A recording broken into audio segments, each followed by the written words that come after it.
O silêncio de um olhar. Eliane Macarini pelo Espírito Vinícius, Pedro de Camargo. Amor e Equilíbrio Audiobook. Quarta parte. Partimos do mundo material da mesma forma que vivenciamos a encarnação. Apesar de assistido por espíritos melhores que intentam um resgate redentor, Albério estará vibrando em sintonia característica ao seu entendimento da vida. Faremos o melhor por ele, mas não podemos obrigá-lo a enxergar o que não consegue alcançar. Provavelmente, após o desencarne procurará abrigo junto à comunidade reencarnacionista Origem de Fogo, respondia ao jovem amigo Maurício. Isso é bastante triste, pois o sofrimento estará presente em sua vida, comentou Maurício. O sofrimento em si não é um mal, mas um bem amoroso, ferramenta digna que nos permite vivenciar as consequências de nossas escolhas, que nos faz repensar e refletir sobre nossos atos e comportamento, não raras vezes, o caminho que precisamos trilhar para nos reerguermos do lodaçal bendito, refleti com alegria. Já consegui modificar muito o entendimento que tinha a respeito do sofrimento, mas ainda fico penalizado diante daqueles que precisam viver situações dolorosas para entender que há necessidade de modificar o que entendem por vida, comentou Maurício.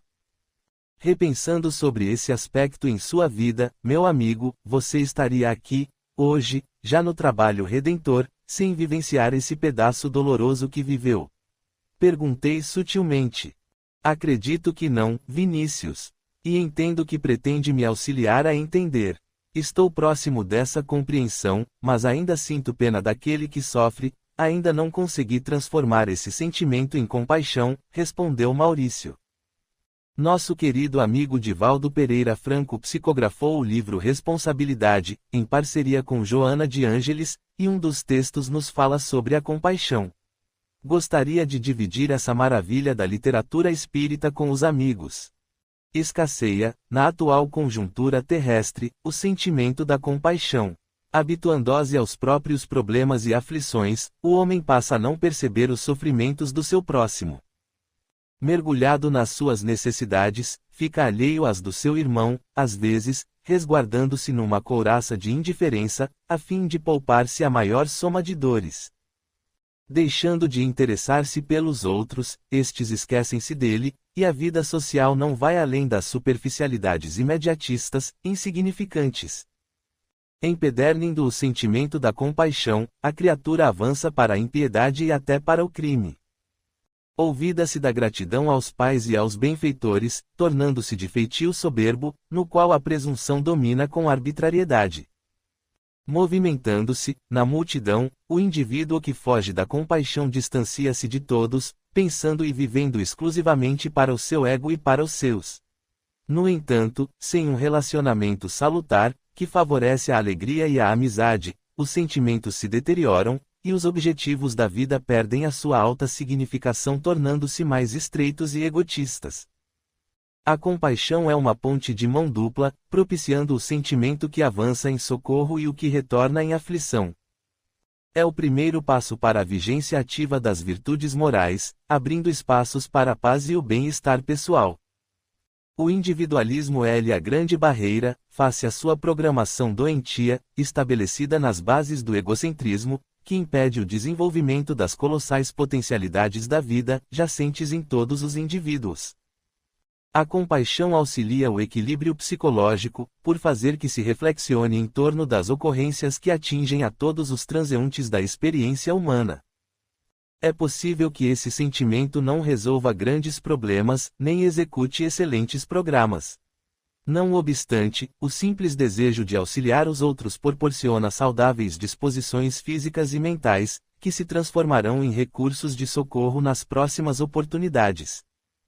Mediante o hábito da compaixão, o homem aprende a sacrificar os sentimentos inferiores e a abrir o coração. Pouco importa se o outro, o beneficiado pela compaixão, não o valoriza, nem a reconheça ou sequer venha a identificá-la. O essencial é o sentimento de edificação, o júbilo da realização, por menor que seja, naquele que a experimenta. Expandir esse sentimento é dar significação à vida. A compaixão está acima da emotividade desequilibrada e vazia. Ela age, enquanto a outra lamenta, realiza o socorro, na razão em que a última apenas se apieda. Quando se é capaz de participar dos sofrimentos alheios, os próprios não parecem tão importantes e significativos.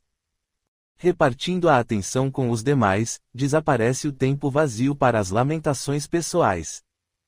Graças à compaixão, o poder de destruição humana cede lugar aos anseios da harmonia e de beleza na Terra. Desenvolve esse sentimento de compaixão para com o teu próximo, o mundo, e, compadecendo-te das tuas limitações e deficiências, cresce em ação no rumo do grande poder. Capítulo 21. O desencarne de Albério. 844. O homem goza do livre-arbítrio desde o nascimento. Ele tem a liberdade de agir, desde que tenha a vontade de o fazer. Nas primeiras fases da vida a liberdade é quase nula, ela se desenvolve e muda de objeto com as faculdades. Estando os pensamentos da criança em relação com as necessidades da sua idade, ela aplica o seu livre-arbítrio às coisas que lhe são necessárias. O Livro dos Espíritos, livro 3, capítulo 10, Lei de Liberdade, item V, livre-arbítrio.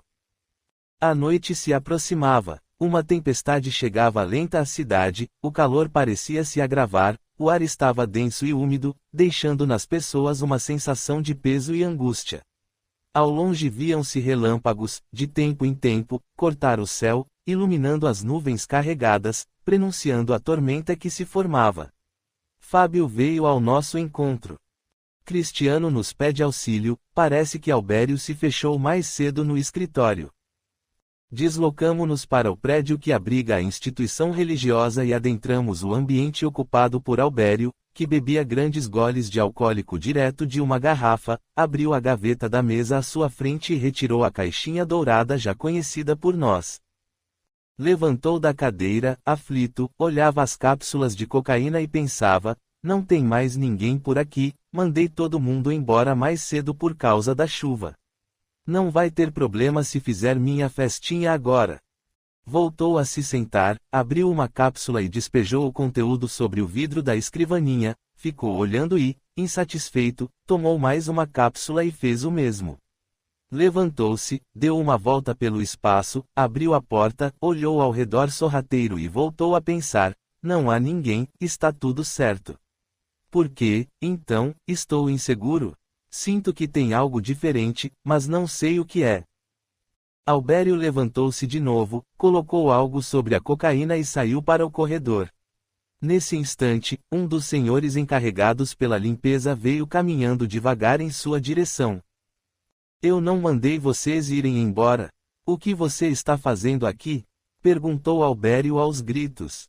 Estou indo embora, pastor, apenas terminava meu serviço, justificou o pobre homem, apavorado com a fúria do pastor. Ah, vá para o inferno. Albério voltou para o escritório, sentou, novamente, em frente à escrivaninha, tomou de um canudo e aspirou toda a droga que estava sobre a mesa. Recostou-se na confortável poltrona, fechou os olhos e pensou feliz, agora sim vou ficar bem, esse idiota quase acabou com o meu barato. Depois vou atrás de alguma das meninas, não tem pressa, deixa eu curtir um pouco. Nesse instante, Torquemada e um grupo de seus seguidores tentaram entrar no ambiente, mas, como já prevíamos o ataque desses irmãos, precavemo-nos antes e isolamos uma porção da área. Confusos, eles andavam de um lado a outro, imprecando contra tudo e todos, pois não conseguiam se localizar no espaço espiritual do prédio. Um grupo de socorristas veio em nosso auxílio, sensível e sutil modificação energética foi feita, e alguns daqueles infelizes conseguiram enxergar além da dor que os consumia, aceitando auxílio e permitindo o transporte para um lugar melhor. Torquemada, enraivecido, percebeu nossa ação. Furioso, evadiu-se do recinto, acompanhado por aqueles que ainda teimavam em permanecer na escuridão dos próprios sentimentos. Cristiano estava ao lado de Albério, amoroso, esperava paciente pelo momento de auxiliar seu tutelado. Sua expressão séria demonstrava a gravidade do momento, levantou os olhos e percebemos que estavam marejados. Conheço Albério há muitos séculos, éramos companheiros e estudantes internos em um colégio católico. Nossas famílias decidiram que deveríamos seguir a carreira eclesiástica, mas nós não nos adaptamos à vida no celibato e aos sacrifícios necessários. Essa não era nossa vocação, ainda precisávamos dos bens materiais acima de nosso espírito. Com o tempo, acabamos por descobrir formas de satisfazer nossas necessidades de prazer físico, molestávamos crianças e adolescentes mais pobres, sem nos importarmos com o sofrimento, escolhíamos aqueles que seriam ignorados caso reclamassem de nosso comportamento. Éramos filhos de nobres, muito ricos, logo conseguimos cargos de destaque dentro da igreja, assim as facilidades foram aumentando, bem como nossos vícios. Fizemos coisas terríveis, vivíamos em orgias diabólicas, desencarnamos velhos, doentes e dementados por nossos atos. Vagamos muito tempo sem rumo, sem entendimento algum, perseguidos por aqueles que maltratamos. Por fim, acordei em meio à intensa dor moral, ao meu lado estava minha mãe, fui socorrido e sofri com as lembranças terríveis que afloravam espontâneas e necessárias. Lutei contra mim mesmo, tive sucessos e insucessos, mas fui melhorando e hoje estou aqui para auxiliar esse amigo de desequilíbrios. Ele ainda não consegue perceber o estado de infelicidade que o envolve, teimoso, insiste nesse comportamento aviltante, porém é chegado o momento da transformação. Caso não aceite auxílio, foram aprovadas algumas encarnações compulsórias. Então hoje, aqui neste momento, Albério passa a desfrutar de benéfica oportunidade de transformação, mesmo que no início a revelia de sua vontade, e além de sua compreensão, respondeu Cristiano. Será um momento de glória perante a origem divina que está sendo negada há tanto tempo, comentei emocionado. Eu os convido a uma prece em favor de Albério, sugeriu Inek. Elevados pelos mais nobres sentimentos, acompanhamos nosso amigo na excelente oração que nosso amado Mestre Jesus nos legou como um dos mais raros tesouros de amor, o Pai Nosso. Conforme a oração se desenvolvia, emanava doce energia que, aos poucos, mansamente, queimava miasmas densos que invadiam o ambiente. Albério, ainda bastante irritado, abriu pela segunda vez a caixinha dourada, retirou mais uma cápsula de cocaína, espalhou o conteúdo sobre o vidro e aspirou. Fechou os olhos e sentiu certa tontura. Assustado, tentou levantar-se da cadeira, mas as pernas cederam sob o peso do corpo e caiu ao chão. Tentou gritar, mas a voz não saía, tamanha a dor que sentia no peito. Tentava respirar e não conseguia. Num esforço sobre-humano levantou o corpo, voltou a sentar na cadeira, tomou o telefone nas mãos, mas uma dor mais forte tomou-o de surpresa, e com os olhos arregalados tombou sobre a mesa. A equipe de socorristas passou ao desligamento dos pontos vitais. Albério sucumbia sob um fulminante ataque cardíaco. Isolados por luminescente camada energética, passamos a auxiliar o amigo infelicitado por suas escolhas. Perturbado pelo violento desencarne, Albério se debatia e gritava enlouquecido. Unimo-nos em seu benefício e, com o esforço da boa vontade, conseguimos que adormecesse em um sono leve e ruidoso, tamanha a sua revolta. Imediatamente, o transportamos para uma sala hermeticamente isolada das vibrações exteriores. Cristiano nos informou, mais alguns minutos e uma equipe especializada em reencarnes compulsórios virá em nosso socorro. O reencarne de Albério será imediato? Questionei o amigo. Será sim, apenas de curto período, visando a um poderoso choque anímico, que, esperamos, modifique o padrão mental em que se encontra, informou Cristiano. O comportamento de Albério pode ser comparado ao monoidaísmo? Perguntou Maurício. Pode sim, Maurício. Albério não questiona a maneira com que interpreta as informações que chegam ao seu intelecto, para tudo tem uma compreensão viciada, dentro das limitações morais em que vive. Se pensarmos dessa maneira, ele acaba por transitar sempre no mesmo padrão, como no monoidaísmo, esclareceu Cristiano. E esse processo reencarnatório que vivenciará em breve, como será utilizado para choque anímico? Perguntei ao amigo. Martins Peralva foi bastante feliz em comentário feito no livro Estudando a Mediunidade, capítulo 37, o espírito isola-se do mundo externo, passando a vibrar, unicamente, ao redor do próprio desequilíbrio, cristalizando-se no tempo. Lembrei. Infelizmente, grande número de espíritos acaba desencarnando nesse estado, e se o auxílio não vem ou não é aceito, o caso tende a se agravar, chegando mesmo ao estágio de negação da própria identidade, a ovoidização. Nesses casos, somente as encarnações compulsórias, planejadas para acordar as consciências adormecidas, podem ser a solução inicial, explicou Cristiano.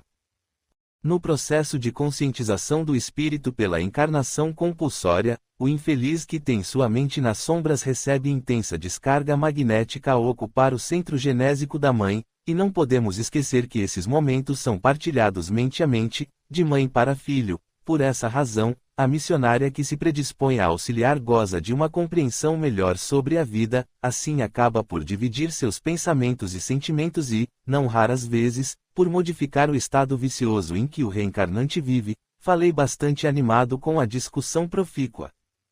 Dessa maneira desenha-se aí uma brilhante oportunidade para o espírito que acaba por transitar entre a sombra e a luz, criando assim um conflito saudável de sentimentos. Percebo claramente que o objetivo principal dessas reencarnações compulsórias é o de despertar no infeliz uma nova condição mental, através de uma nova visão da vida, completou Inek. Olhei para os amigos de boa vontade que partilhavam comigo aquele momento único e, mais uma vez, emocionado, diante da compreensão da bondade do Pai, deixei-me envolver por dulcidas vibrações de paz. Olhamos uns para os outros e felizes direcionamos esse bendito sentimento a Albério, que ainda se debatia nas dores do desequilíbrio. Capítulo 22. Uma nova chance. 845. As predisposições instintivas que o homem traz ao nascer não são um obstáculo ao exercício do seu livre-arbítrio. As predisposições instintivas são as do espírito antes da encarnação. Conforme for ele mais ou menos adiantado, elas podem impeli-lo a atos repreensíveis, no que ele será secundado por espíritos que simpatizem com essas disposições, mas não há arrastamento irresistível, quando se tem a vontade de resistir. Lembrai-vos de que querer é poder. O Livro dos Espíritos, livro 3, capítulo 10, Lei de Liberdade, item V, Livre-Arbítrio. Aconselhados por Cristiano, interrompemos a agradável palestra e nos deslocamos para uma residência na crosta planetária. Era uma casa simples, muito bem cuidada, percebia-se em pequenos detalhes o carinho de quem a habitava. Ouvimos um som agradável, o seguimos e nos deparamos com uma jovem senhora que se preparava para o descanso noturno e cantarolava a singela canção de ninar. Um jovem adentrou o ambiente, abraçou-a carinhoso e falou: "Não tem dia sobre a terra que deixo de agradecer o bem de tê-la ao meu lado. Você é um presente para a minha vida. Eu a amo demasiado e a admiro por sua bondade." A jovem senhora, emocionada, abraçou o marido e afagou os cabelos castanhos dele. A qualidade energética do ambiente era admirável, ao redor do casal um halo de luz brilhante emanava em todas as direções. Nesse instante, amigos especializados em processos reencarnatórios compulsórios juntaram-se a nós. Um senhor de aspecto sereno chamado Amoroso trazia Albério, o perispírito reduzido e em profundo estado de perturbação, em seus braços. Amoroso posicionou o perispírito do reencarnante no ventre materno, a jovem estremeceu e uma lágrima escorreu por seu rosto, envergonhada do sentimento de repulsa sentido. Orou ao Pai, e o casal consumou o ato de amor. Imediatamente, milhões de espermatozoides se dirigiram para o óvulo fértil. Alertados por Cristiano, apenas observamos, sem interferir no processo natural das afinidades vibratórias. Percebemos ligação fluídica entre a mente do espírito Albério e determinado espermatozoide. Esse ganhou velocidade e em segundos penetrava a proteção do óvulo, fecundando-o, o que deu início à multiplicação celular. Amoroso e outros trabalhadores do Senhor passaram a mentalizar belíssimo campo fluídico que serviria de proteção ao início do processo de ligação do perispírito de Albério ao novo corpo material. Cristiano nos convidou ao pequeno e bem cuidado jardim da residência. Logo localizamos a origem do perfume de rosas que envolvia o ambiente. um pequeno caramanchão construído com carinho e cuidado era abrigo a inúmeros pés de rosa, flores minúsculas adornavam enormes galhos floridos, o que encantava os sentidos. Sentamos em um banco de madeira, pintado de branco, e ali ficamos por instantes, apenas aproveitando a beleza da madrugada. O que acontecerá agora? Albério conseguirá permanecer acoplado no útero materno? Perguntou Maurício. Apesar de ser uma encarnação compulsória, quando o espírito perde o direito a utilizar a sua livre escolha, devemos entender que ele possui uma qualidade fluídica que é diretamente proporcional ao seu grau de evolução moral. Apesar do estado avançado de perturbação em que foi colocado, o espírito ainda se agita e, rebelde, tenta romper a ligação com o útero materno, explicou Amoroso, que nos havia acompanhado. Esse estado de revolta contribui para que a gestação não venha a termo. Perguntei. Também, o remédio sempre deve estar de acordo com o que o paciente suporta, dessa maneira o tempo de gestação pode ser abreviado.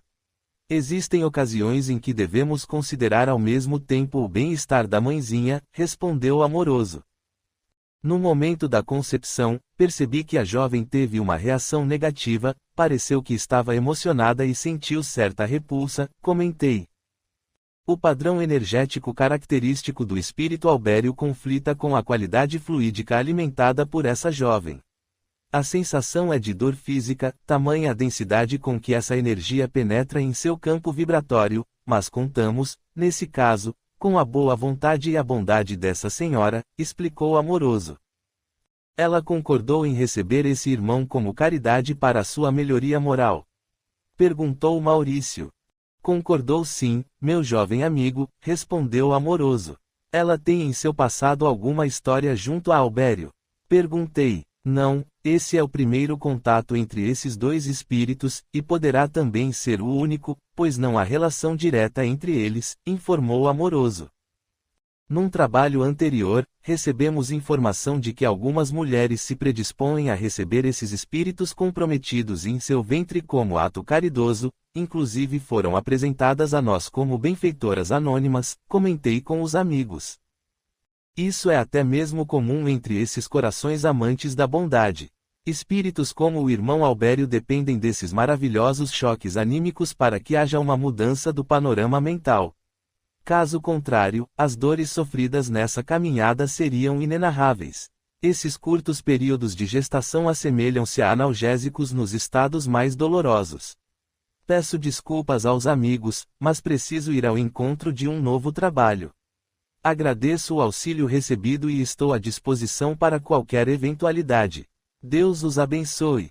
Voltamos ao interior da casa, auxiliamos por mais um tempo a equipe que permaneceria junto a essa família, mantendo o padrão vibratório necessário à manutenção da gestação. Depois voltamos à casa espírita para nos juntarmos a Inácio, que nos informou que a família de Amanda receberia, nesse momento, a notícia do desencarne de Albério, e Paulo, provavelmente, reagiria de maneira desequilibrada, visto que considerava o pastor seu mentor pessoal. O telefone tocou e Sérgio atendeu, apenas ouviu o que falavam, desligou o aparelho e sentou numa poltrona próxima, pensando, tinha mesmo que acontecer algo assim, agora que estávamos bem financeiramente à fonte seca. Maldito Albério, precisava morrer agora? Amanda entrou na sala e, vendo a expressão de raiva do marido, perguntou, o que era? Algum problema grave? Aquele desgraçado do Albério acabou de morrer, respondeu o homem raivoso. Albério, o pastor? Esse mesmo. E você está xingando ele porque ele morreu, Sérgio? Não me amole com suas lições de moral.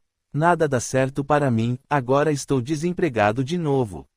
E você estava empregado, por acaso? Cuidar do Paulo, para que ele cumprisse os compromissos assumidos, era meu trabalho, não sabia não.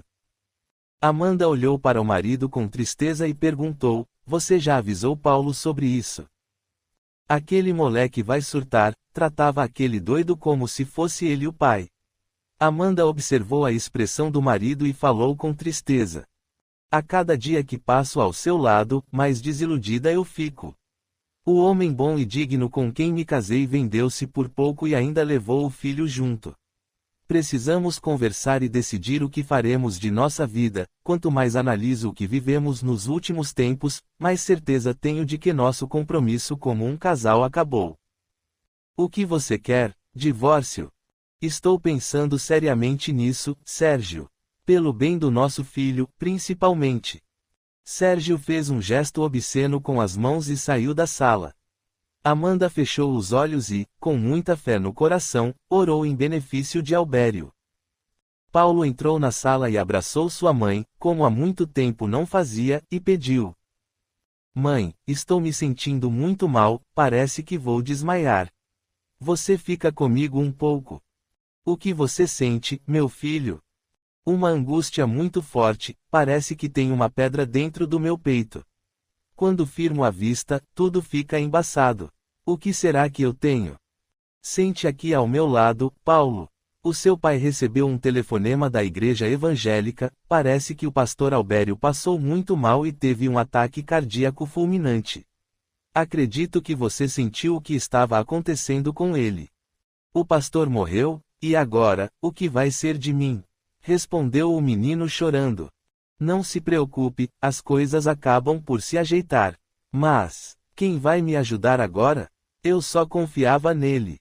Paulo, você tem sua família, nós estamos aqui e vamos ajudá-lo a encontrar seu caminho. Eu sei qual é meu caminho, mas o pastor facilitava tudo. Agora você precisa apenas pensar nesse momento, o corpo de Albério estará sendo velado lá no templo, e precisamos orar por ele. Paulo sorriu disfarçadamente e pensou: rezar por aquele lá, nem pensar, ele quer mesmo é o inferno e não o céu. Ele já me mostrou muitas coisas, aprendi como conseguimos o que queremos. O grande show está próximo, e ainda vou usar o nome dele, vai ser o homenageado. Amanda observava o rosto do filho e notou como a sua expressão foi se modificando. Assustada, percebeu que Paulo não era influenciado por Albério, mas o que acontecia era apenas um triste padrão de afinidade moral entre os dois. Ele desencarnou, mas a sua influência sobre Paulo não terminou, porque na realidade são muito parecidos, pensou Amanda. Uma única lágrima escorreu pelo rosto da mãe aflita, e ela orou, pedindo forças para superar os acontecimentos do futuro.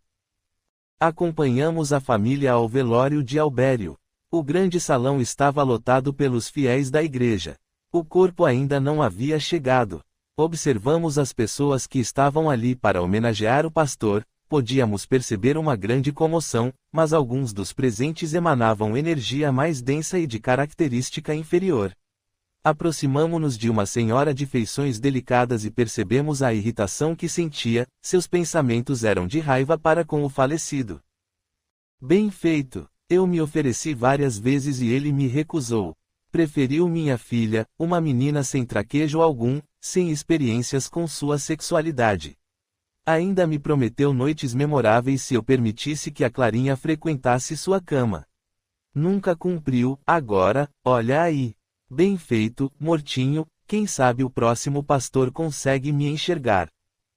Outros agradeciam, mentalmente, a interferência do pastor em suas vidas, endeusando-o, tendo-o como amigo. Observamos a energia que foi se acumulando no ambiente e percebemos o conflito gerado entre o bem e o mal.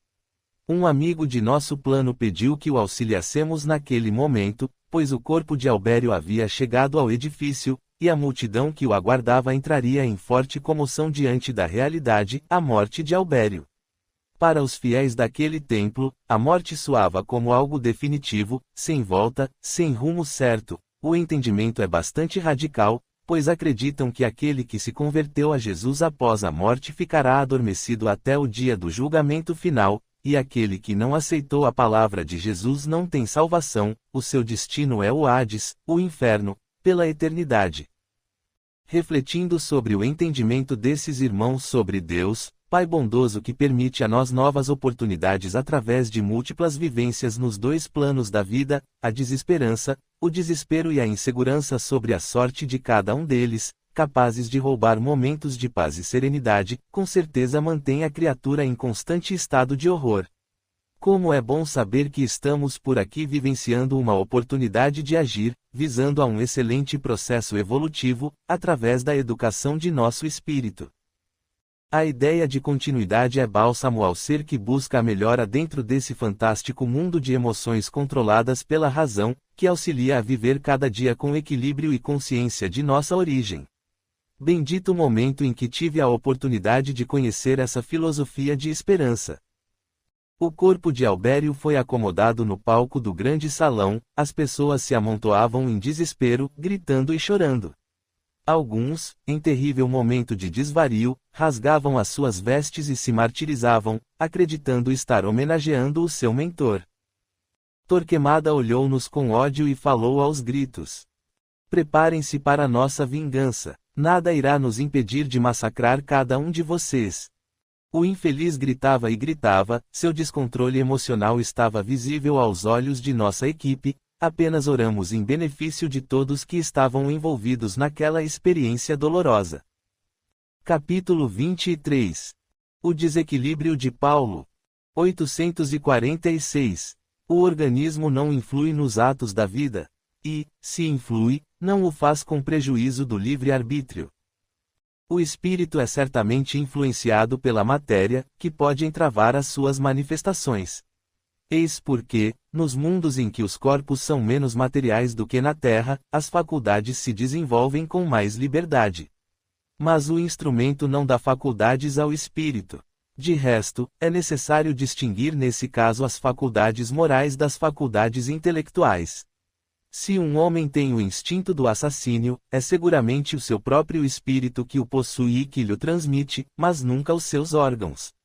Aquele que aniquila o seu pensamento para se ocupar apenas da matéria faz-se semelhante ao bruto, e ainda pior, porque não pensa mais em se premunir contra o mal.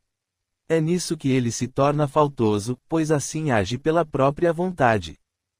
O Livro dos Espíritos, livro 3, capítulo 10, Lei de Liberdade, item V, Livre-Arbítrio. Após o enterro do corpo de Albério, Paulo e Amanda resolveram visitar Anita.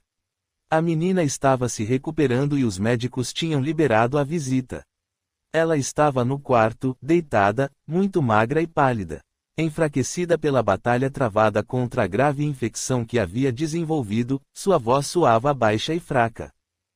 "Boa tarde, Amanda", cumprimentou Sara assim que a amiga entrou no quarto, feliz pela companhia, abraçou-a emocionada.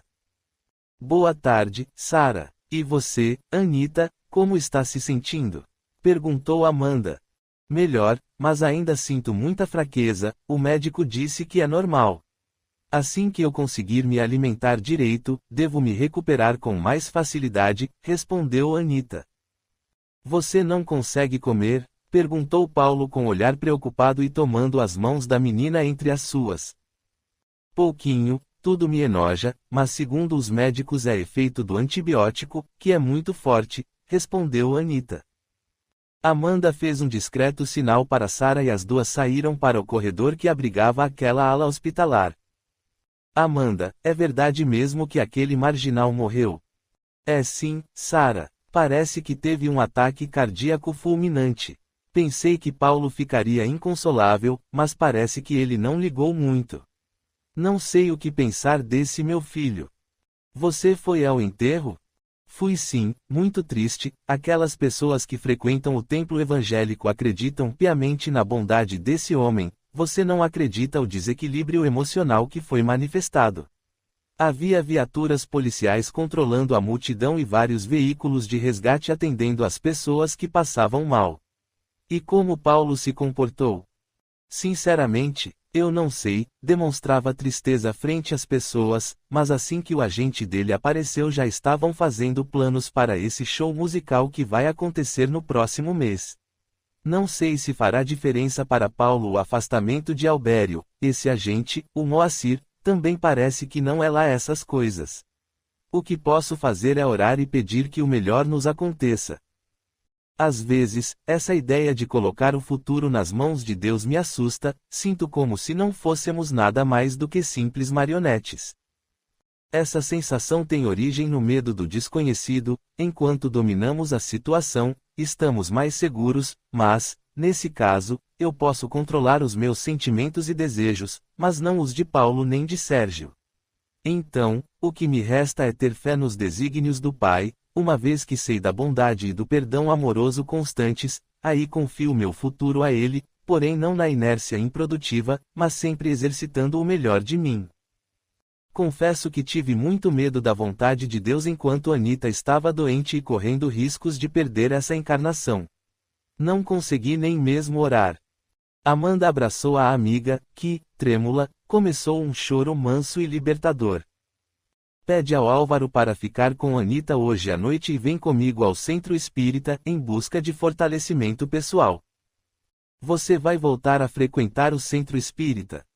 Nunca deixei de ir, meu pensamento é de uma pessoa que acredita nessa filosofia, apenas tentei evitar conflitos com minha família. E, agora que Albério morreu, acredito que a pressão será menor sobre Sérgio e Paulo. Deus ajude, porque você me parece bastante cansada.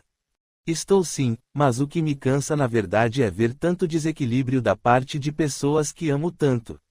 Sinto medo de pensar nas consequências dos atos que andam praticando. Você acredita mesmo que Paulo está envolvido no desaparecimento daqueles meninos? Não gosto nem de pensar nisso, mas, conforme analiso os fatos, mais certeza tenho de que ele andou aprontando feio. Meu Deus, e Anita nesta história? Por isso oro e procuro desenvolver confiança no Pai, sei que o melhor sempre é feito em benefício de nossa evolução moral, e, infelizmente, isso acaba acontecendo mais em momentos dolorosos do que em momentos felizes. Isso me assusta. A mim também, mas também penso que tudo tem um propósito bom, então sossego a minha mente. Por um tempinho, é certo, mas já é o suficiente para reequilibrar minhas emoções.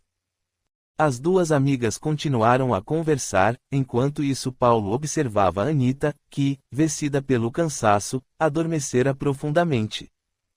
E agora, o que eu faço? O Moacir pensa diferente do Albério, ele falou que namorar a Anita é perda de tempo e vai atrapalhar minha carreira. Eu gosto dela e não sei se vou conseguir me afastar assim, numa boa. Namorar escondido, ela não vai aceitar, pois é toda certinha. Além do mais, sou muito novo para um relacionamento sério, e famoso vou ter a possibilidade de ter muitas mulheres aos meus pés. Puxa! Estou até falando que nem o Albério falava. Paulo riu alto, e a expressão de seu rosto assumiu a aparência semelhante àquela demonstrada por indivíduos de mau caráter. Entristecidos, percebemos que o jovem não mais alimentava a ingenuidade da criança ainda propensa à influência benéfica para a sua evolução. Acordava na mente a sua índole moral, a sua herança de outras experiências, vividas com descaso e baseadas apenas nas necessidades dos prazeres materiais. Amanda adentrou o quarto e percebeu no rosto do filho a expressão de cinismo, seus olhos marejados, sua mente em alvoroço, e visualizou o antigo companheiro de desvários. Sara percebeu a confusão emocional que dominou Amanda, com delicadeza tocou seu braço e a chamou.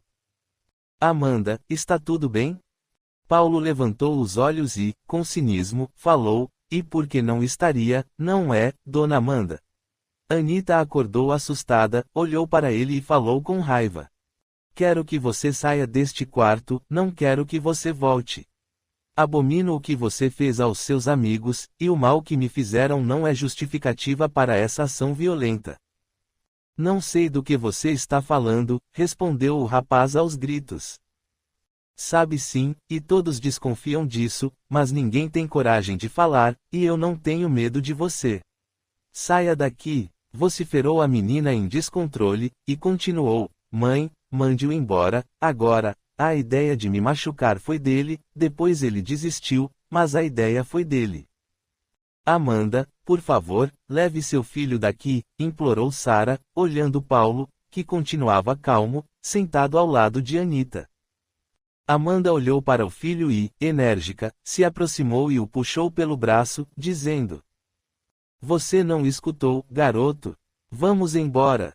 Paulo olhou espantado para a mãe, e esta o empurrou em direção à porta. Saíram em silêncio do edifício que abrigava o hospital.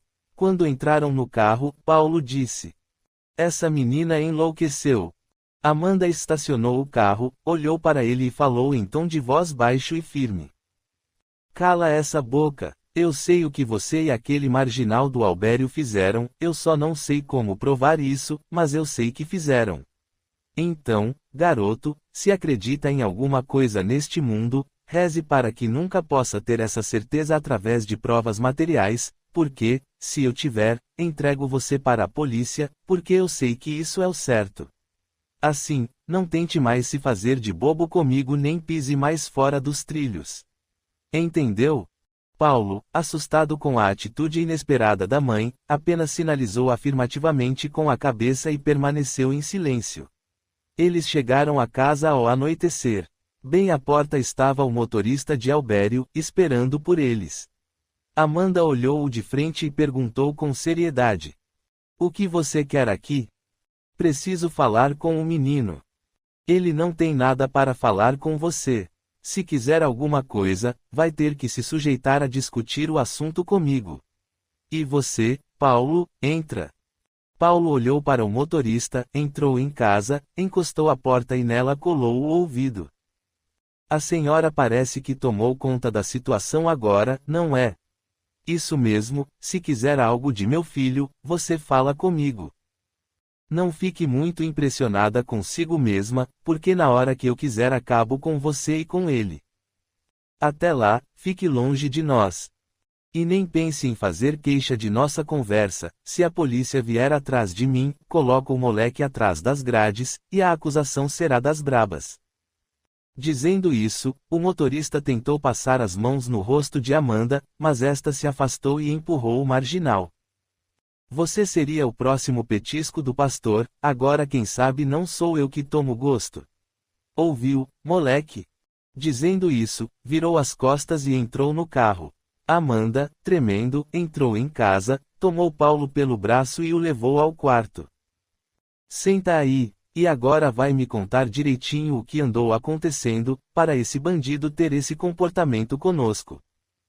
Paulo ainda tentou se levantar e fugir da conversa, mas Amanda, com firmeza, olhou para ele e falou mais uma vez.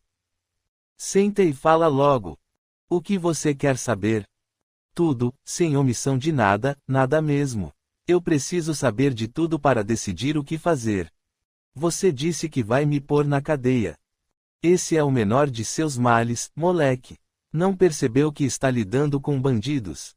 Para esse cara te matar você não precisa fazer mais nada. Nesse instante, Torquemada e seus asseclas invadiram o ambiente. Aproximaram-se de Paulo e logo conseguiram sintonia vibratória e ligação com a mente do jovem. Este, ao perceber imediatamente que não mais estava só, sentiu-se mais forte diante da atitude de sua mãe, empurrou-a e a jogou no chão frio. Inclinou-se sobre ela e falou, rindo alto. Quem pensa que você é? Eu faço o que quero, do jeito que quero, e, se me amolar demais, dou um jeito em você também. Paulo saiu do quarto, ganhou a rua, logo o motorista parava o carro e ele entrou. Pensei que ia virar brinquedinho da mamãe. Nunca mais me ameace, entendeu? De hoje em diante, quem paga seu salário miserável sou eu, e quem dá as ordens sou eu. E nunca mais encoste o dedo em minha mãe, se você pensar nisso, corto a sua mão fora. Paulo contava apenas 15 anos, mas naquele momento nos pareceu ter muito mais, tamanha a transformação em seu perispírito.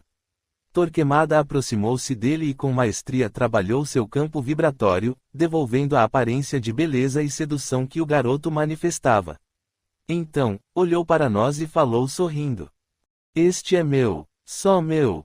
Envolveu o corpo material de Paulo em um abraço doentio, o jovem se aconchegou e respirou profundamente, aliviado.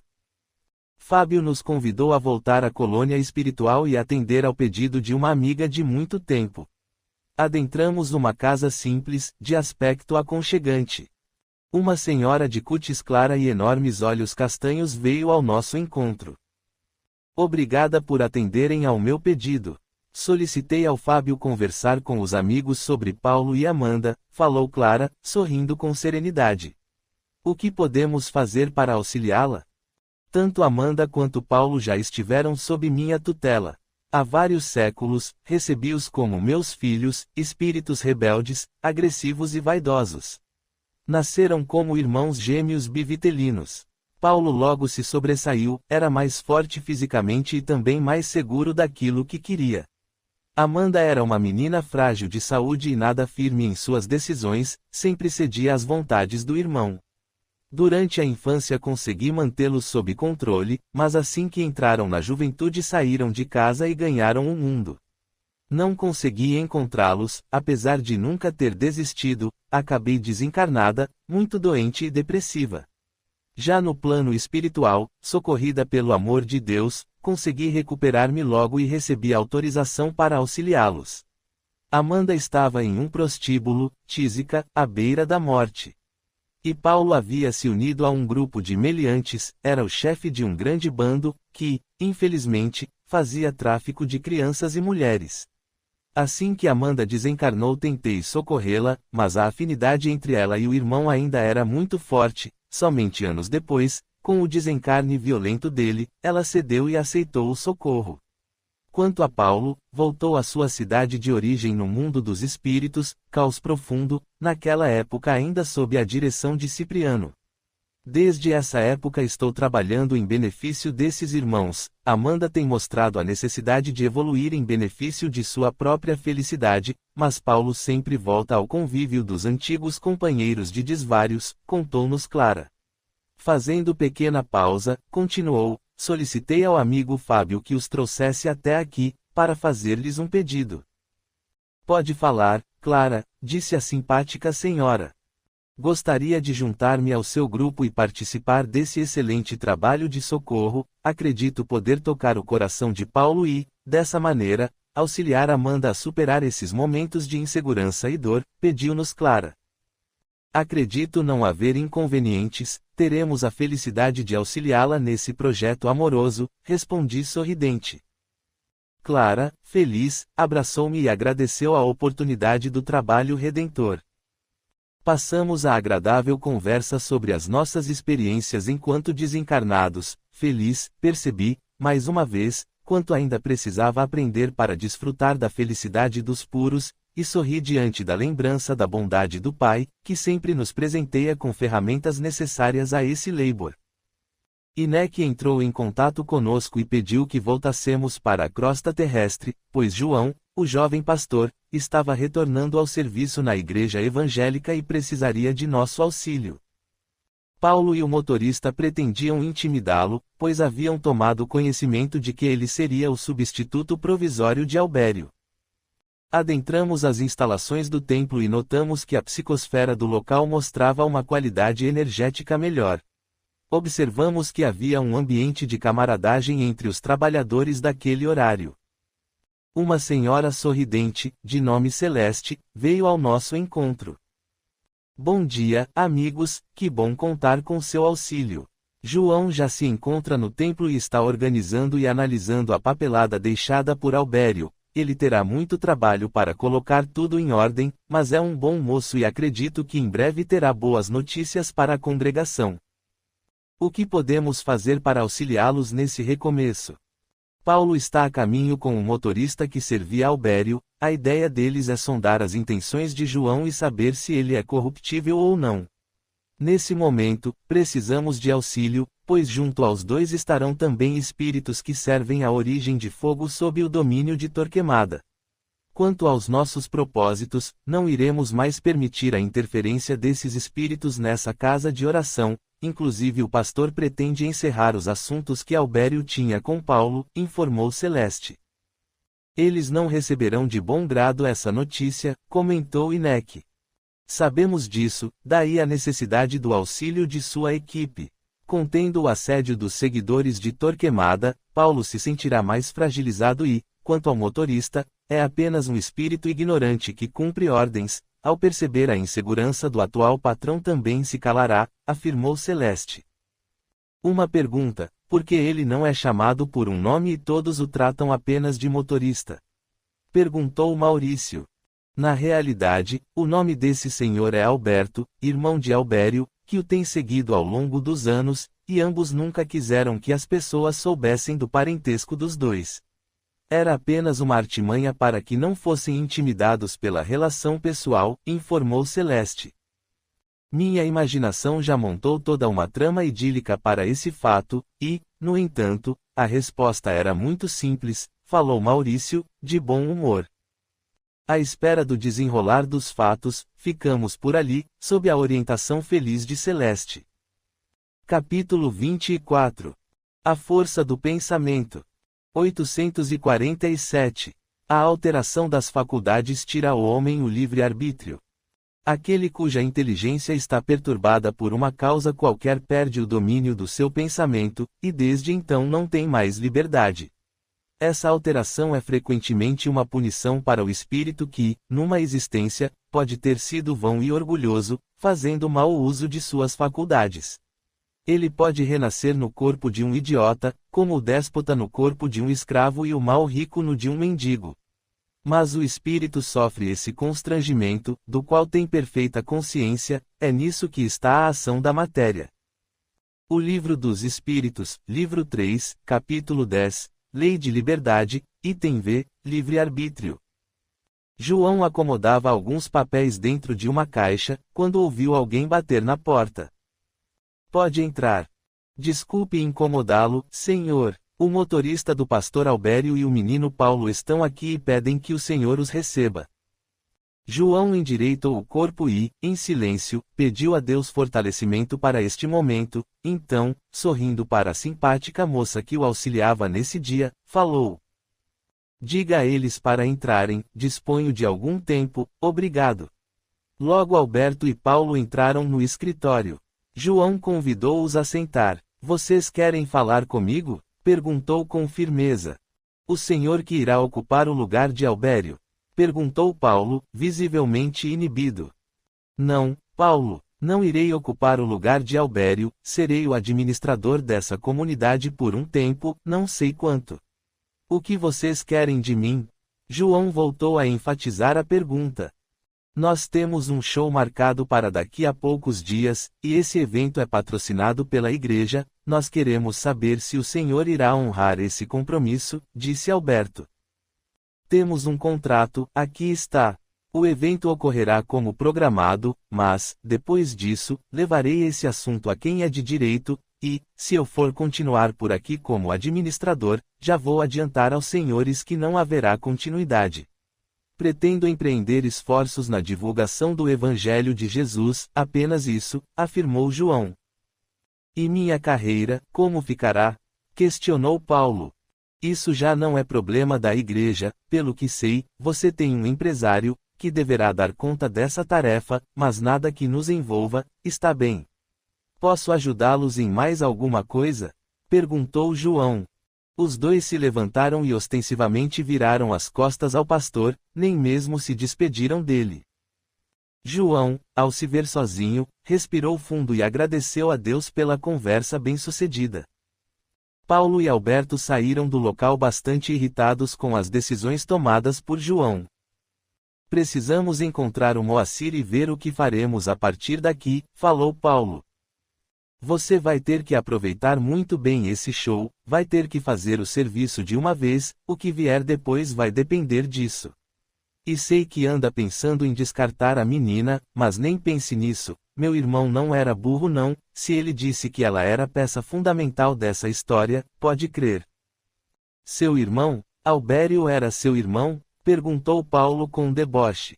Isso mesmo, moleque. Ele tinha essa história de ninguém saber, agora não importa mais, respondeu Alberto. Parece que você não gostava muito dele, nem mesmo mostrou uma tristezinha sequer, comentou Paulo.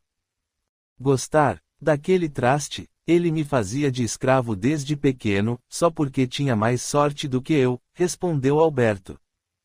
Sorte. Ele era esperto, isso sim, e, pelo jeito, você é burro, debochou Paulo, gargalhando.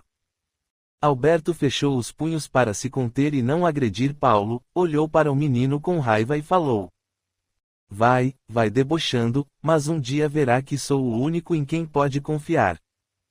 Paulo olhou para ele e ficou sério, percebemos que o comentário de Alberto o tocou, sua mente voltou-se para Amanda e pensou, nada disso, seu inútil, eu tenho minha mãe, essa eu sei que gosta de mim.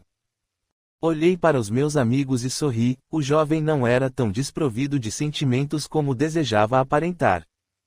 Anita melhorava dia a dia, o médico responsável por sua internação acabara de dar alta à menina. Feliz, ela telefonou para Paulo a fim de avisá-lo da novidade, este, demonstrando alegria, prometeu visitá-la ao anoitecer. Ao chegar à casa, Anita demonstrou certo nervosismo. Desde o dia em que sofrera a violência desmedida, não tinha estado por ali. Álvaro, ao perceber o medo estampado na fisionomia da filha, abraçou-a e falou com carinho. Tudo bem, minha filha. Estamos apenas nós aqui, eu, sua mãe e você. Nós somos uma família feliz e unida e essa é nossa casa, prometo a você que nunca mais ninguém te fará mal. Eu não vou mais trabalhar fora, querida. Ficarei aqui com você, vou levá-la aonde você precisar e irei buscá-la, falou Sara. Mas você precisa trabalhar, o dinheiro que o papai ganha não é suficiente. Eu não quero atrapalhar, disse Anita entre lágrimas sentidas. Eu já falei a você que eu fui promovido, inclusive não precisarei mais trabalhar em 2 lugares. O meu patrão me deu um cargo de confiança na empresa e trabalharei em horário integral. Você não se lembra? Perguntou Álvaro. Nossa, pai, é verdade, você falou, mas eu não entendi direito. Que bom, você merece, trabalha duro e honestamente há tantos anos no mesmo lugar, eu tinha certeza de que um dia você seria reconhecido. O ambiente amoroso e fraterno criava para aquelas criaturas uma atmosfera fluídica de belíssima qualidade. Observamos mais um pouco a beleza da amizade nascida do amor e do respeito e então voltamos à casa espírita. Era segunda-feira, dia do trabalho de desobsessão. Um trabalhador encarnado da casa lia a belíssima lição do livro Fonte Viva, 70, Solidão, pelo Espírito Emmanuel, psicografia de Francisco Cândido Xavier. O presidente, porém, disse, mas, que mal fez ele? E eles mais clamavam, dizendo, seja crucificado. Mateus, capitão 27, v. 23. À medida que te elevas, monte acima, no desempenho do próprio dever, experimentas a solidão dos cimos e incomensurável tristeza te constringe a alma sensível. Onde se encontram os que sorriram contigo no parque primaveril da primeira mocidade? Onde pousam os corações que te buscavam o aconchego nas horas de fantasia? Onde se acolhem quantos te partilhavam o pão e o sonho, nas aventuras ridentes do início? Certo, ficaram. Ficaram no vale, voejando em círculo estreito, à maneira das borboletas douradas, que se esfacelam ao primeiro contato da menor chama de luz que se lhes descortine à frente. Em torno de ti, a claridade, mas também o silêncio. Dentro de ti, a felicidade de saber, mas igualmente a dor de não seres compreendido. Tua voz grita sem eco e o teu anseio se alonga em vão. Entretanto, se realmente sobes, que ouvidos te poderiam escutar a grande distância e que coração faminto de calor do vale se abalançaria a entender, de pronto, os teus ideais de altura. Choras, indagas e sofres. Contudo, que espécie de renascimento não será doloroso? A ave, para libertar-se, destrói o berço da casca em que se formou, e a semente, para produzir, sofre a dilaceração na cova desconhecida. A solidão com o serviço aos semelhantes gera a grandeza. A rocha que sustenta a planície costuma viver isolada e o sol que alimenta o mundo inteiro brilha sozinho. Não te canses de aprender a ciência da elevação. Lembra-te do Senhor, que escalou o Calvário, de cruz aos ombros feridos. Ninguém o seguiu na morte afrontosa, à exceção de 2 malfeitores, constrangidos à punição, em obediência à justiça. Recorda-te dele e segue. Não relaciones os bens que já espalhaste.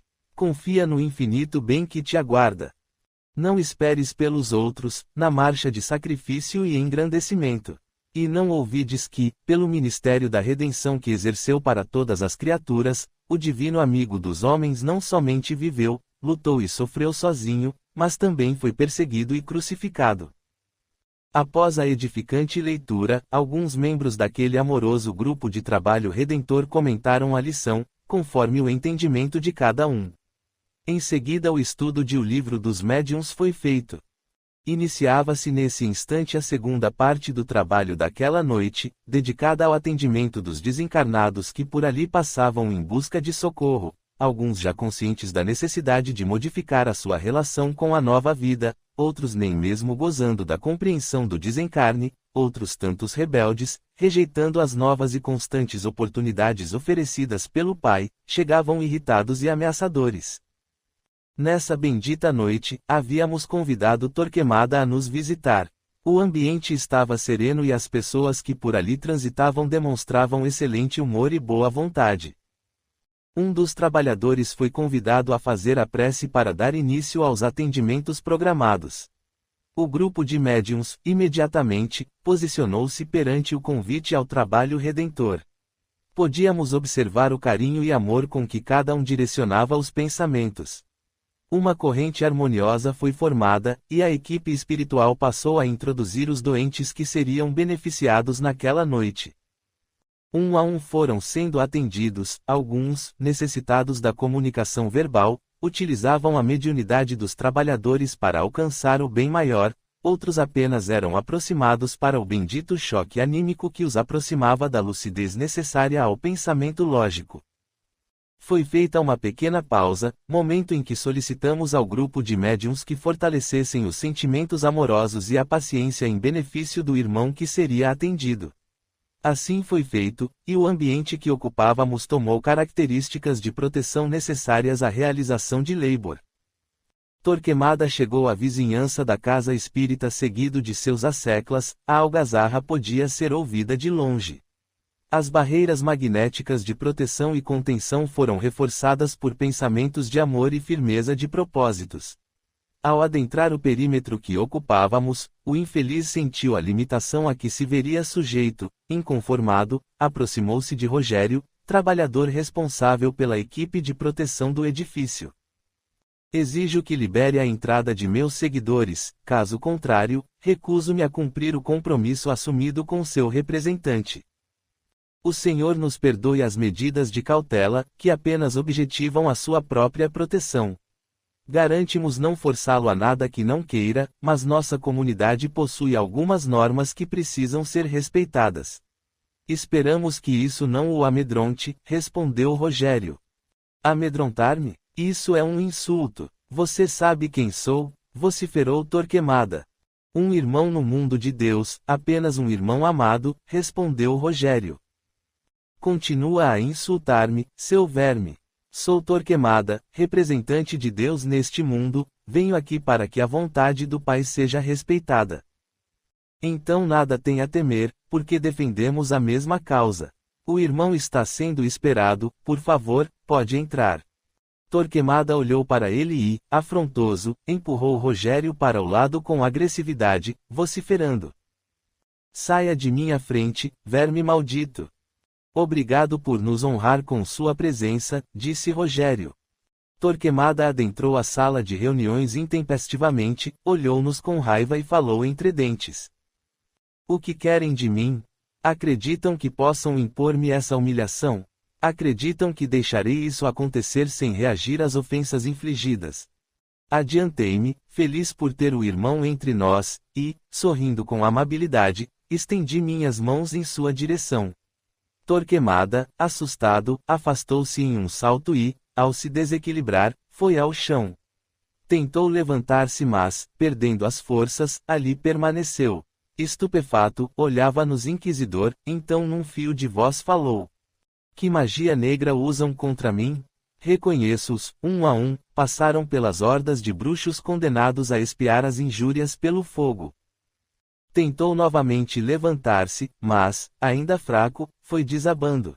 Corri em seu socorro, ajoelhei-me e o recebi em meus braços.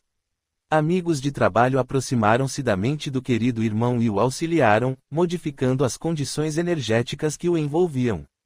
Ao mesmo tempo, Clara se uniu a ele num vínculo mental amoroso, e passou a recordar momentos de felicidade que ele vivenciara em outras oportunidades. Torquemada, admirado, passou a observar a cena, petrificado, envolvido por sentimentos conflitantes, permitiu que uma lágrima escorresse dos seus olhos. Assustado, reagiu e gritou com todas as forças: "Saia daqui! Não preciso de ninguém! Também conjuro feitiços, vou vingar-me, prendo-os no inferno mais profundo, de onde não mais sairão para ver a luz do dia." Torquemada fechou os olhos e passou a recitar um mantra, que repetia sem parar. Percebemos a confusão mental em que se encontrava a determinado momento, pois misturava palavras do mantra mágico em latim com a prece que nosso amado irmão Jesus nos ensinou. Sua face foi se transformando e se assemelhando a um réptil. Apenas oramos em benefício de sua recuperação, compadecidos de sua dor, e respeitamos quando resolveu arrastar-se para fora da casa de caridade. Alcançando a rua, sentiu-se mais forte, colocou-se de pé, voltou-se para trás e nos ameaçou com o inferno dos pobres de espírito. Reuniu-se a seu grupo de seguidores que o observavam, inseguros e amedrontados. Eles saíram, em disparada, na direção da cidade Caos Profundo. Felizes com os resultados obtidos naquela noite de trabalho, encerramos a reunião com a prece de Cáritas. Deus nosso Pai, que sois todo poder e bondade, dai força àqueles que passam pela provação. Dai luz àqueles que procuram a verdade, e ponde no coração do homem a compaixão e a caridade. Deus, dai ao viajante a estrela guia, ao aflito a consolação, ao doente o repouso. Pai, dai ao culpado o arrependimento, ao espírito a verdade, à criança o guia, ao órfão o pai. Que a vossa bondade se estenda sobre tudo o que criaste. Piedade, Senhor, para aqueles que não vos conhecem, e esperança para aqueles que sofrem. Que a vossa bondade permita aos Espíritos Consoladores derramarem por toda a parte a paz, a esperança e a fé. Deus, um raio, uma faísca do vosso divino amor pode abrasar a terra. Deixai-nos beber na fonte dessa bondade fecunda e infinita, e todas as lágrimas secarão, todas as dores acalmar-se-ão. Um só coração, um só pensamento subirá até vós, como um grito de reconhecimento e de amor. Como Moisés sobre a montanha, nós vos esperamos com os braços abertos. Ó bondade, ó poder, ó beleza, ó perfeição, queremos de alguma sorte merecer vossa misericórdia. Deus, dai-nos a força no progresso de subir até vós. Dai-nos a caridade pura. Dai-nos a fé e a razão. Dai-nos a simplicidade que fará de nossas almas o espelho onde refletirá um dia a vossa santíssima imagem. Capítulo 25. O grande dia. 848. A alteração das faculdades intelectuais pela embriaguez desculpa os atos repreensíveis. Não, pois o ébrio voluntariamente se priva da razão para satisfazer paixões brutais, em lugar de uma falta, comete duas.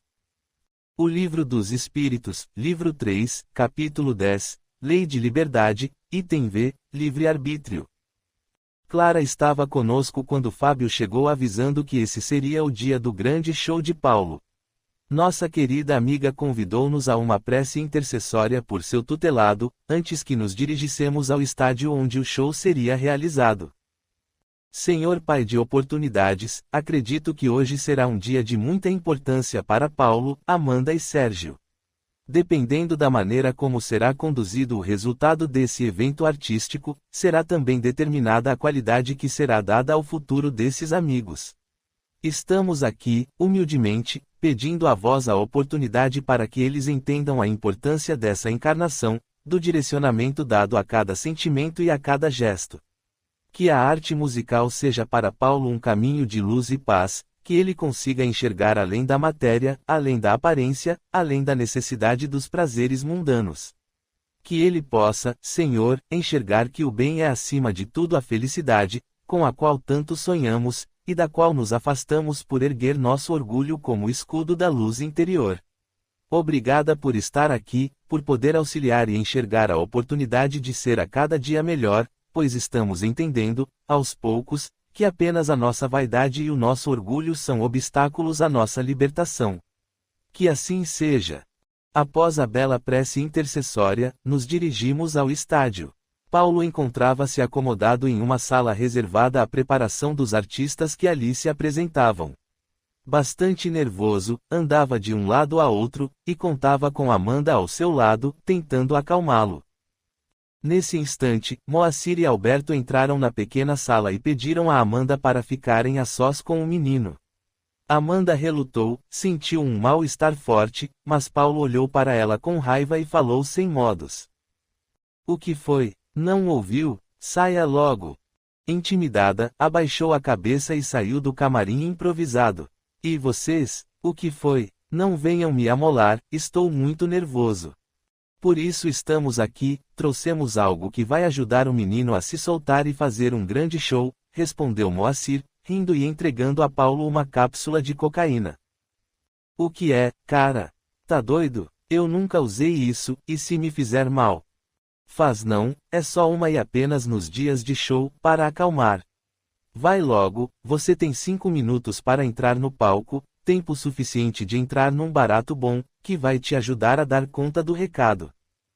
Ainda tentamos interferir, auxiliando Paulo a se fortalecer e recusar a oferta, mas Torquemada apareceu e o envolveu naquele abraço tão familiar a Paulo, soprando em seu ouvido, enquanto nos olhava com cinismo, pode usar, filho.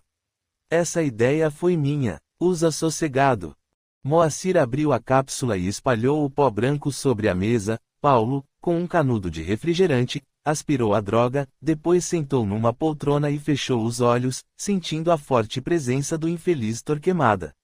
Sentiu o coração bater mais forte e o corpo aquecer rapidamente. Uma euforia tomou conta de seu ânimo e, imediatamente, levantou da poltrona e falou rindo alto, depois quero mais, isso é muito bom. Vamos lá, vou cantar como um anjo. Olha aqui, moleque. Abaixa um pouco a bola, senão a mamãezinha vai perceber que tem algo errado. E vocês dois estão aqui para quê? Não deixa ela chegar perto, só isso. O estádio estava lotado, a maioria era formada de jovens acompanhados por seus pais ou algum responsável. Paulo olhou por trás das cortinas e pensou, hoje é o dia, não posso esquecer de oferecer esse show para Albério, derramo uma meia dúzia de lágrimas, levo esses trouxas no papo, e o sucesso é garantido. Pensando assim, o menino atendeu à apresentação que foi feita por Moacir. Entrou no palco com as mãos estendidas acima da cabeça, agradeceu ao apresentador e tomou o microfone nas mãos. Boa noite. Esse dia é muito especial para mim e minha família, principalmente minha mãe e meu pai, que sempre estão ao meu lado, apoiando minhas decisões, mas também puxando minha orelha quando é necessário. Eu entendo isso, porque sei que o objetivo é me ver feliz e um homem de bem. Hoje só não é um dia perfeito porque falta aqui ao meu lado uma pessoa que muito me ajudou, a pessoa responsável por ter conseguido essa oportunidade de cantar para vocês, nesse grande estádio, num sonho que está se realizando. Então, dedico o melhor de mim a ele, o pastor Albério, que agora nos ouve, ao lado de Jesus e de Deus. Uma salva de palmas para ele, que foi nosso guia terreno e agora nos protege lá do céu, aguardando o julgamento dos justos e perfeitos, com certeza com seu lugar garantido entre os melhores. A multidão foi ao delírio, observamos e vimos o encantamento em cada rosto juvenil e adulto. Paulo havia seduzido a multidão, os repórteres convidados, ao perceberem o resultado da presença do menino no palco, passaram a eternizar o momento de glória, o momento em que nascia um condutor de massa jovem. Torquemada nos olhou por baixo dos cílios e não falou nada, percebemos certa inquietação no olhar. Olhei para ele e apenas sinalizei meu respeito à sua escolha. Terminado o evento, Paulo entrou no camarim exausto e deixou-se cair na cadeira. Chamou Moacir. Nesse momento, Amanda entrou no ambiente, ele olhou para ela e se dirigiu a Alberto. Tire ela daqui. Amanda olhou para o filho e falou. Não precisa, estou indo para casa, se você precisar de alguma coisa, sabe onde estarei. Voltando-se para Moacir, Paulo ordenou com firmeza, prepara mais uma fileirinha para mim. Mas, Paulo, isso pode acabar com sua carreira. Só uma na entrada e outra na saída. Moacir obedeceu e sentiu medo do que viu nos olhos do jovem. Saiu do camarim e encontrou Anita e os pais tentando entrar. Ele não vai receber ninguém agora, está muito cansado. Vamos, Anita, depois você liga para ele. Nesse momento, Paulo abriu a porta, olhou para Moacir e falou com raiva. Ninguém diz para Anita o que fazer. Ela e os pais podem entrar e sair de onde eu estiver. Entendeu? Anita olhou para o menino e viu além da aparência, encolheu-se nos braços do pai e falou baixinho. Por favor, me levem para casa. Entra, eu estou mandando, falou Paulo com maus modos. E quem é você para nos ordenar alguma coisa? Quero que respeite minha família, você entendeu? Respondeu Álvaro, conduzindo Sara e Anita para a saída do corredor. Vão para o inferno, de hoje em diante posso ter a mulher que quiser, gritou Paulo como louco. Entrou no camarim e ordenou a Alberto. Quero que vocês dois me levem ao melhor prostíbulo da cidade, hoje começo a minha vida em todos os sentidos. Clara olhou-nos com serenidade e falou. Não creiam apenas na aparência, ele sofre com a rejeição de Anita, ainda acredito que é por ela que ele irá capitular a maneira de conduzir a vida.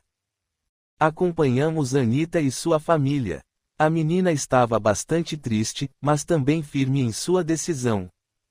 Mãe, pai, não temos nada em comum com a vida de Paulo. Um dia acreditei que ele seria o homem com o qual formaria a minha família. Agora sei que não temos sonhos semelhantes, sei que ele viverá uma vida de aventuras e prazeres, coisa que eu não almejo partilhar, por isso, peço a vocês que não toquem mais no nome dele. Se ele telefonar, digam que não estou, está bem. Preciso recomeçar a sonhar e com ele só conseguirei ter pesadelos. Meu patrão está montando uma filial numa cidade praiana e me ofereceu a direção do negócio como gerente. Não falei nada a vocês porque Anita já estava bastante insegura com os últimos acontecimentos, mas diante disso acredito que será uma boa solução se nos mudarmos daqui, falou Álvaro. Será muito bom morar na praia, pai, respondeu Anita. E quando precisamos ir? Perguntou Sara.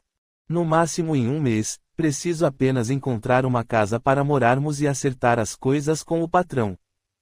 A família, passados 20 dias, estava de mudança para uma cidade praiana. Anita sentia uma forte angústia apertando seu peito, mas acreditava que os meses que tinham se passado entre traumas e mágoas eram os responsáveis por sua dor. Ao seu lado, uma figura tétrica se unia ao seu pensamento em lamentos e sofrimentos inenarráveis. Aproximamo-nos, e a sensação era de escuridão, sem esperanças de um dia alcançar a luz. Compadecidos desse espírito infeliz, oramos com carinho e amor benditos. Capítulo 26. Pendências do passado. 849.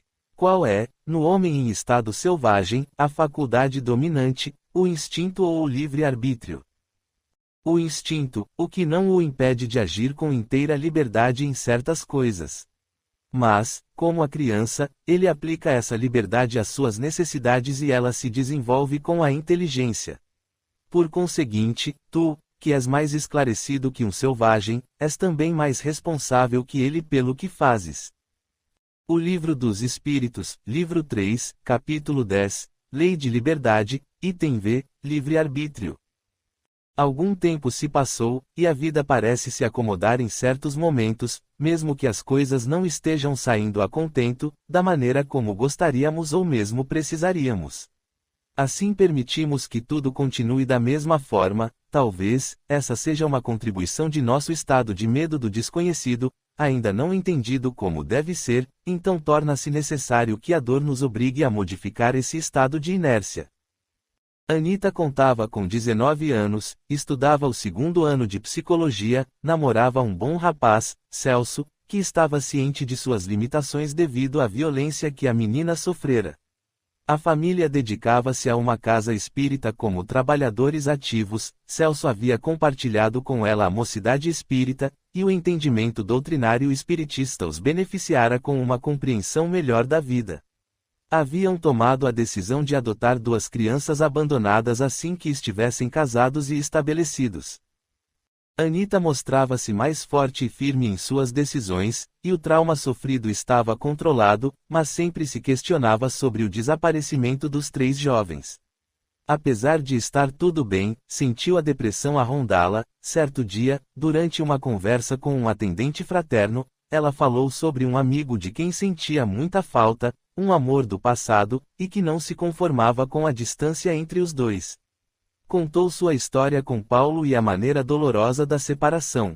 Ele aconselhara a conversar com ele em pensamento, mostrando que sentia compaixão por sua dor, mas que aquele não era o momento de estarem juntos, visto que viviam em mundos diferentes. Anita seguiu o conselho e sempre se lembrava do companheiro com carinho, orava, conversava, pedia perdão se algo que fizera o tivesse magoado, então, sentia certo alívio, mas sempre estava ali, lembrando através de sensações fortes a sua presença. Amanda era uma mulher triste e sozinha, Paulo a afastara de vez de sua vida, por mais que tentasse se aproximar, era rejeitada. Chegou a um ponto em que havia desistido de ajudar seu filho, vivia isolada. Sérgio nem se importava mais com eles, Paulo o sustentava, mandando grandes quantidades de dinheiro, assim o pai o deixava em paz. João ainda dirigia a igreja evangélica, que gozava de outra realidade energética, desdobrava-se em projetos sociais e procurava de todas as maneiras auxiliar aqueles que vinham em busca de esclarecimentos. Paulo era um cantor famoso, muito rico e poderoso, os jovens o seguiam e imitavam, porém, sempre estava infeliz e procurava esconder-se atrás de drogas e alcoólicos. Vez ou outra arrumava uma namorada, tentando esquecer Anita, mas a imagem da menina não saía de seus pensamentos. Ele era infeliz, apesar de tudo que possuía. Torquemada, inconformado, sentia que perdia o controle sobre ele. Obcecado por Paulo, abandonava a instituição, que minguava a olhos vistos. Os seguidores dessa falange, inseguros diante do descontrole de seu comandante, acabavam enxergando além da própria dor e aceitavam auxílio dos socorristas, sempre presentes por aquelas paragens.